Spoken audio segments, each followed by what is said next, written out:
Chelsea Manning, just as a primer, just in case people don't necessarily know who Chelsea Manning is. I don't necessarily know who wouldn't, at least not for this channel.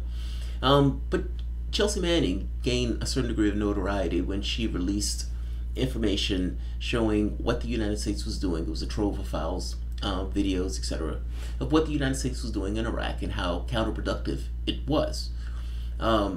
If I am not mistaken, her reasoning for doing so was to get across that it was counterproductive, believing in this almost naive, childlike way that releasing that information. Chelsea,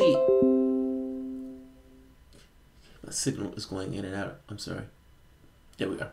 So recently, Chelsea, on March 8th, she was in confinement for 22 hours of the day, and that this is adversely affecting her health. So when she was in military prison, she was tortured. Well, I don't necessarily know. I would imagine solitary confinement to some degree is the same thing, right? Same difference. Alexandria, Virginia. The following is a statement from Chelsea Manning Support Committee. We condemn the solitary confinement that Chelsea Manning has been subjected to during her incarceration at William G. Truesdale Adult Detention Center. Since her arrival at Truesdale on March 8th, Chelsea has been subjected to administrative segregation, or ADSEG, a term designed to sound less cruel than solitary confinement. However, Chelsea has been kept in her cell for 22 hours a day. This treatment qualifies as solitary confinement.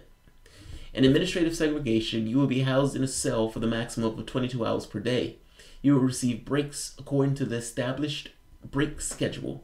You will use your break, usually 2 hours long, to make personal phone calls and attend your hygiene needs, essentially shower, shave, and all this stuff. The point that they made here is the jail itself, the prison itself said, ADSEG is what we keep high-profile prisoners.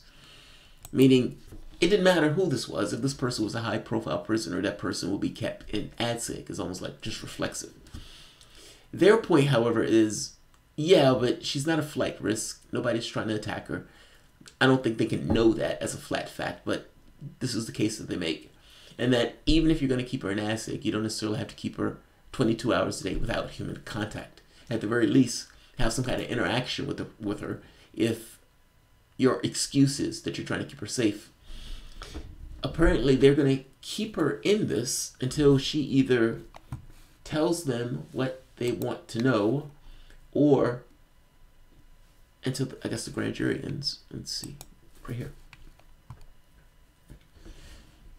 Manning was jailed on the 8th for refusing to testify for a Virginia grand jury investigating WikiLeaks, the transparency organization which she leaked thousands of U.S. military and diplomatic documents in 2010. She said she objected to the secrecy of the grand jury process and had revealed everything she knows for the court material. After the process, Manning served 7 years of a 35-year sentence that Barack Obama commuted in 2017. In Virginia, U.S. District Court Claude Hilton said Manning would be jailed until she testified or the grand jury concluded its work. So this is what's taking place from the standpoint of Manning right now. You know, it's one thing to be able to give a punch. It's another thing to be able to take one. And to say that she took a hit in order to get information out to the public, that is an understatement. And even now, this kind of principled stance of being willing to endure a certain degree of punishment for a higher cause. It's one thing to give a punch. It's something else to be able to take one. And in many cases, being able to take one gets across a bit more, I guess you could say, oomph, a bit more courage. Either way, this is what's taking place with Manning as we speak. Thanks all.